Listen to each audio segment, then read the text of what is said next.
Well, I'm joined now by Germano Almeida. He is the author of Stories from the White House. He's joining us from Portugal. There is his book right there. Let me ask you this. It's just fascinating to watch. Back in March, after Super Tuesday, you were on this broadcast with me, and you said Trump was going to be the Republican nominee. The only question at that time in your mind was whether or not the Republican establishment would accept him or whether there was going to be a huge confusion. So, since you can see into the future, what do you think? Is the party going to unify around him?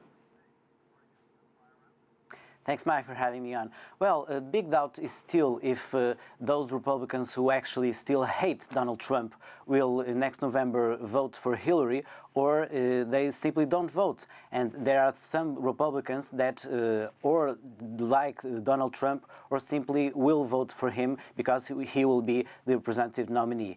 The question, Mike, is that GOP unity is history, is fiction, will not happen, and that in the end of the day will benefit Hillary Clinton in the general election.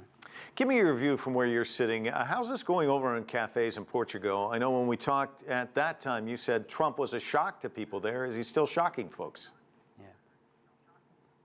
It's still shocking, but in a way, Mike, the Republican election and primaries in the primary process in the United States is so long that even in Portugal, in Europe, people were getting used about the idea. But there's still a shock. There's concern about Mr. Trump's ideas of the way he looks the world, the way he speaks about refugees, Muslims, women. And in a way, I think Hillary Clinton is in a big favoritism here in Europe and the rest of the world. Well, when you look at Clinton and her foreign policy resume, obviously as Secretary of State, it's extensive.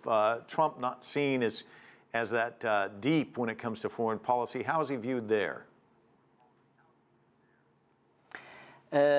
I believe Mrs. Clinton's resume, being Secretary of State of first term of Barack Obama, is a good credential to her.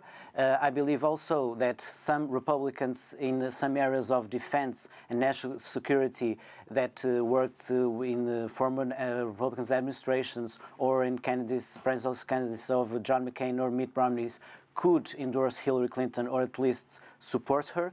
I see some division, a big division in the right wing, even in some sectors of Tea Party or in more traditional conservatism. I see in general election some problems, big problems to Mr. Trump, despite the fact of I see also some problems to Hillary Clinton because Senator Sanders' journey is being remarkable and in a way, I think this election, Mike, general election, will be with no comparison with no other election. Well, Germano, you already touched on this, but I want to get your thoughts on this. These comments from Trump, they would have doomed other candidates. They haven't impacted him in the least.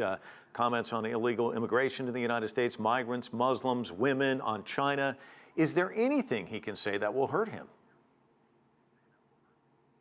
Well, Mike, I think in a way 2016 will enter in history of presidential elections in the way that some things has changed. Because if you remember, 4 years ago, Mr. Trump tried to enter in this primary process, and he even got 1 or 2%, and so he got to the votes.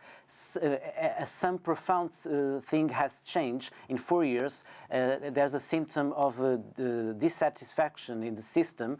Mr. Trump is the biggest example of that, but I believe that Bernie Sanders' success in many states is also a symptom. So I see this election a system versus anti-system election, and this is a problem to Hillary Clinton. I see in the electoral map that Hillary Clinton is favorite, but there's a symptom of dissatisfaction. Germano, we're going to have to leave it there. Thanks so much for joining us from Portugal. Appreciate it. And if you're wondering how Trump might impact U.S. business abroad, especially when it comes to the two largest economies, go to our website at cctv-america.com for a closer look at the billionaire's potential impact on the U.S.-China dynamic.